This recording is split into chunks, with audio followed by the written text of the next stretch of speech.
Hello everyone, ये है भारत की विशाल धरोहर मुग़ल सम्राट अकबर के नवरत्नों में से एक तानसेन का मकबरा। उन्हें उनके गुरु मोहम्मद गौस के साथ यहाँ दफनाया गया। भारत का विरासत शहर ग्वालियर, और ये उसके एक महान प्रतिकृति का एक शानदार नज़ारा, तानसेन का मकबरा। अलग ही इसकी स्थापत्य शैली है। ये है मुग़ल स्थापत्य कला, मेहराबों से भरपूर इनके दरवाज़े, ये सी आकार के दरवाज़े, ये मेहराब।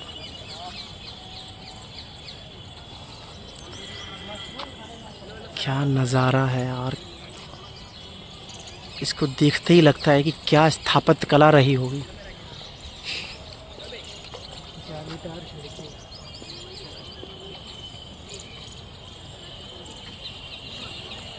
और ये जालीदार खिड़की, इन जालीदार खिड़की में प्रत्येक जगह अलग अलग डिज़ाइन है।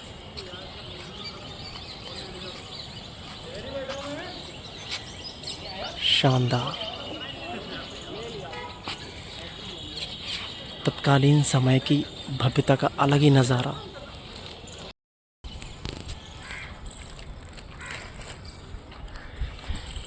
जैसे ही मैं मकबरे के इस जगह आया, यहाँ से अलग ही इस्लाम की एक रहस्यमयी खुशबू आती हुई। न जाने कौन सी खुशबू है वो, अगरबत्तियों की है, एक इत्र है, न जाने क्या है, लेकिन वो इस्लाम की अलग रहस्यवादी अप्रोच को बताता है।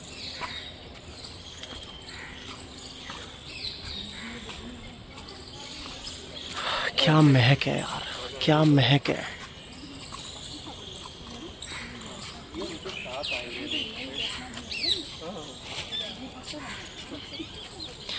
तानसेन का मकबरा अकबर के नवरत्नों में से एक।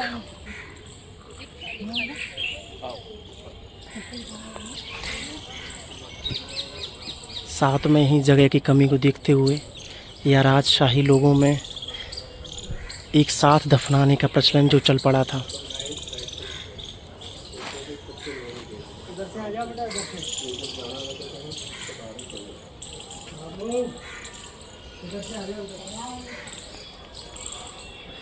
ये देखिए तानसेन का मकबरा।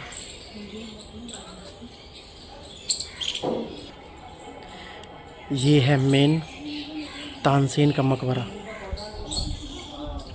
देखो इसको,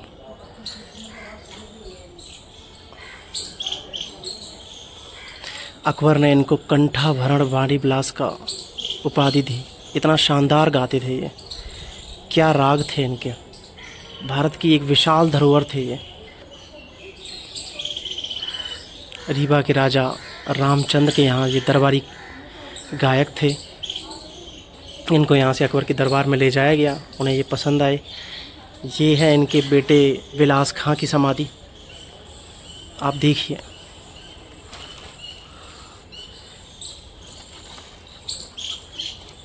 ये प्रांगण, ये सारे के सारे मुग़ल काल के इनके सहयोगी या राजसी घरानों के जो भी व्यक्ति, सभी को यहीं पर दफनाया गया, जगह दी गई।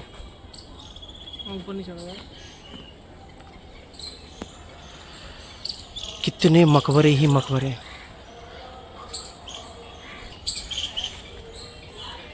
ये देखिए, मैं यहाँ इनके सम्मान में ज़्यादा पास तक नहीं जा सकता,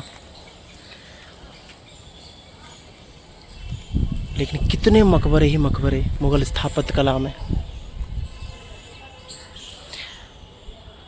तानसेन के बगल में ही दफनाए गए, और तानसेन को उनके गुरु मोहम्मद गौस के बगल में दफनाया गया। ये तानसेन की खुद की हृदय की इच्छा थी कि मुझे मेरे गुरु के यहाँ दफनाया जाए। ये सहयोगी साथियों के ये बीच बीच में जो मकबरे दिख रहे हैं, और ये बड़ा मकबरा दिख रहा है, मुख्य रूप से मोहम्मद गौस हैं इसमें, और इनके साथ ही नज़दीक ही दफनाया गया है तानसेन को। अब देखते हैं मोहम्मद गौस की दरगाह।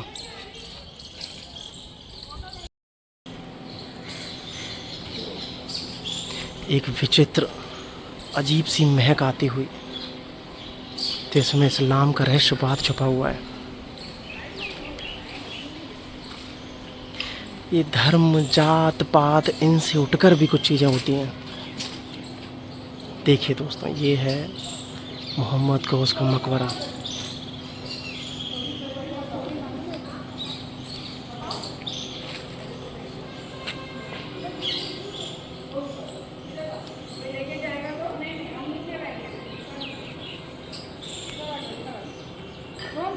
क्या डिज़ाइन है।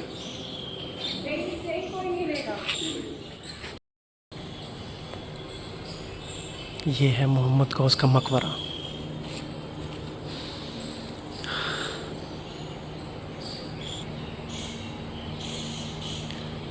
सारे सहयोगियों के दरगाह एक साथ बनाई।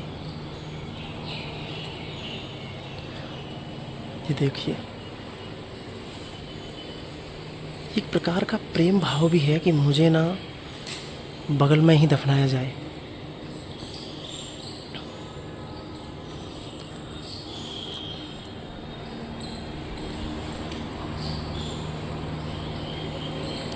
ये मोहम्मद गौस का मकबरा।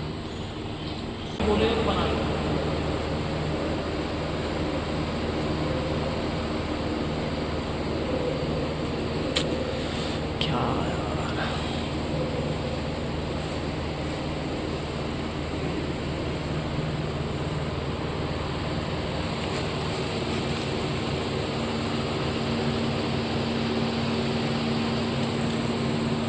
दोस्तों ये है मोहम्मद गौस का मकबरा। इतने नज़दीक से यहाँ पे एक अलग ही इस्लामी रहस्यवादी एकदम इत्र की खुशबू आ रही है, बहुत ही शानदार। ये मोहम्मद गौस के मकबरे के पास इतनी सारी दरगाहें हैं, ख़त्म होने का नाम ही नहीं ले रही, और ये हमसे सिर्फ एक बात कह रही हैं, मत कर माया को अहंकार, मत कर काया को अभिमान, काया गार से काजी। एक दिन सबको ख़त्म होना है। ये सारी, ये देखिए जाली, अलग अलग डिज़ाइन है।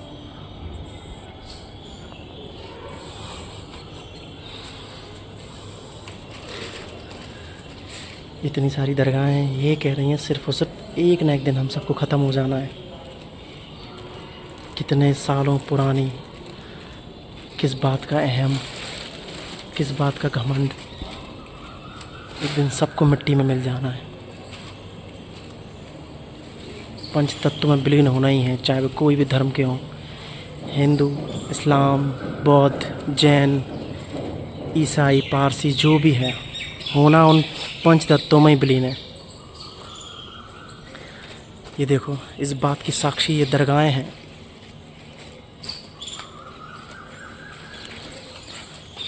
कितनी दरगाहें हैं, कितनी बार यहाँ पर जनाजे उठ उठ के मुग़ल काल में आए होंगे और यहाँ दफनाए जाते रहे होंगे।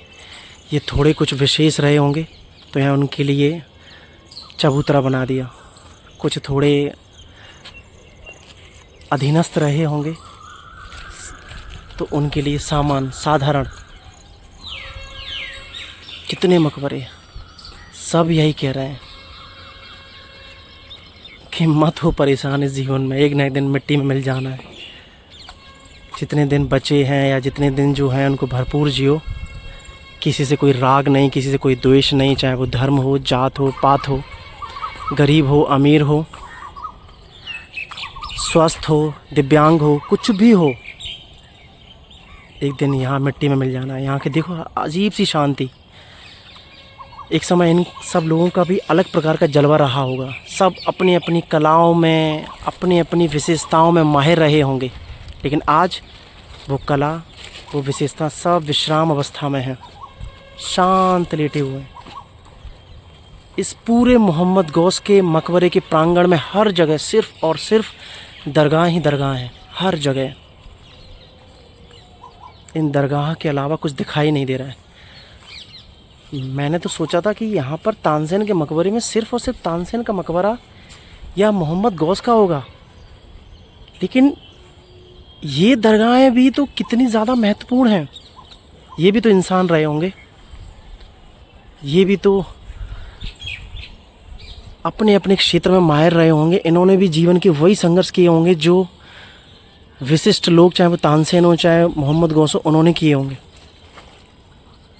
कितने मकबरे जो इस पूरे प्रांगण के एक एक कोने में बिखरे पड़े हुए हैं, और हमसे सिर्फ यही कह रहे हैं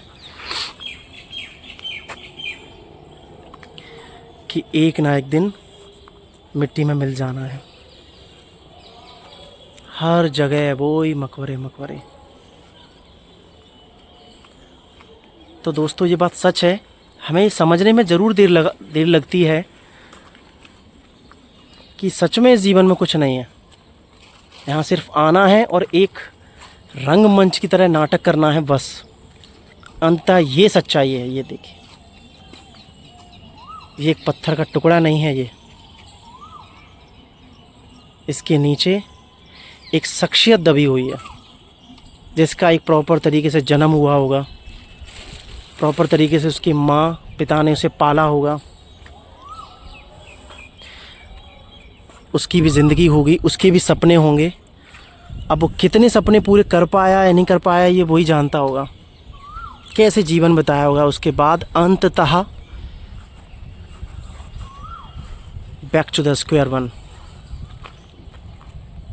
वहीं मिट्टी में मिल जाना है, वापस आ जाना है। तो इस ग्वालियर के विरासत शहर में सच में ग्वालियर ना मतलब पूरा ऐसा ऐतिहासिक शहर है ना, जो जल्द ही देखना यूनेस्को शहर में शामिल होने वाला है, जिसकी अस्थाई सूची में तो शामिल हो ही चुका है। हर जगह चारों तरफ ग्वालियर शहर में इतने बेहतरीन बेहतरीन ऐतिहासिक इमारतें हैं ना, बता नहीं सकता। आगे जब कभी मौका मिलेगा और आगे वीडियो लेके आऊँगा।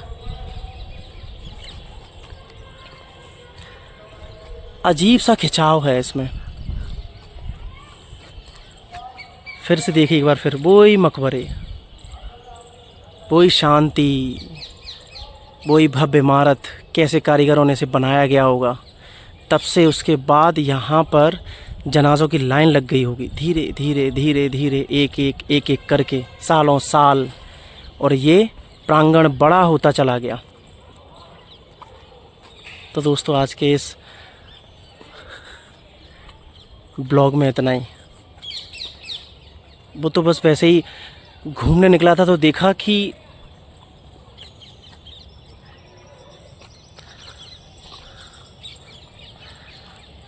कुछ शब्द ही नहीं आ रहा है। इतनी मकबरे देख के तो कुछ शब्द भी नहीं आ रहा है, इतनी दरगाहें देख के।